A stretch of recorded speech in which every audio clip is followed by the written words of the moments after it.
welcome back, rankers. It's been a cold, wet Melbourne weekend. Loved it. Tanks are full, dams full, lots of water. Next week, incidentally, the show will be coming out a little bit late. Sorry about that. We'll be in Helsinki, Finland for the SEMrush Summer Jam, and I hope to bring you some interesting content from that. I think the show will be from Helsinki. It might be from somewhere in transit. Not sure yet. Anyway, stay tuned for that one. But are you ready for this? Dum, dum, dum, dum, dum. Are you ready for this change in mobile search ranking coming in the next couple of weeks to a browser near you? What Google is doing, they announced this one back in January, and we mentioned it at the time, but we're only a couple of weeks away from this update. And basically, it's purely for mobile. So you've got 2 weeks to go through, check your mobile site, make sure it is as fast as possible, because this is a speed update. Now, the stronger your brand, the more resilient to these sorts of changes it will be. And Google has said as much too. You know, it's saying here that user intent, content quality, all of those sorts of things are going to still play a very strong role in selecting what the results should be. But if your site's slow and you don't have a strong brand, you're gone on mobile.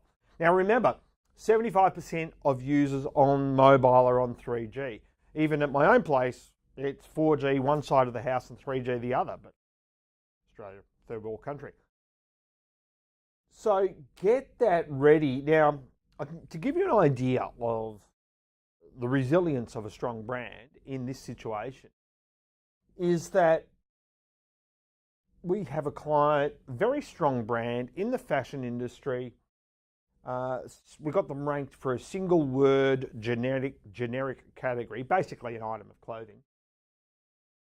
And the site was horrible, right? So the site had an 8 meg homepage, a 30-second render time for the homepage, right? Who's going to hang around for that? Not me, but I'm not the target demographic. People looking for that brand are prepared to, because they love that brand.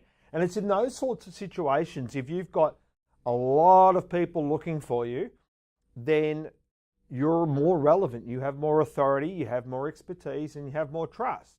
All the things that Google talks about. In fact, Bill Slosky, I think was, on Twitter, started a question on Twitter over the weekend saying, what's the most overlooked SEO technique? And I just came out and said brand, hands down. And quite frankly, I'm surprised that we haven't heard more people saying that over the years. We're starting to see it now. And I did see in that Twitter stream a few more people coming out and saying that as well, which is just great, because the more we can focus on your brand and the more you can focus on growing your brand, having a good customer experience, a good user experience, and the brand goes right through from that, first time the page loads through to when I get that delivery of the product and any follow-up from that as well. That all impacts on your brand. That all gets people talking about you in a good way or a negative way. So focus on that. Do the good technical SEO, and I would say this is a good technical SEO piece to do. It's user experience. Speed is not just for ranking, right? So speed is, in fact, it's not for ranking at all. Speed is about the user getting that piece of information or that transaction as fast as they possibly can. And that's what we have to do. That's what you have to do. And we'll see you next week from somewhere in Europe. Thanks very much. Bye.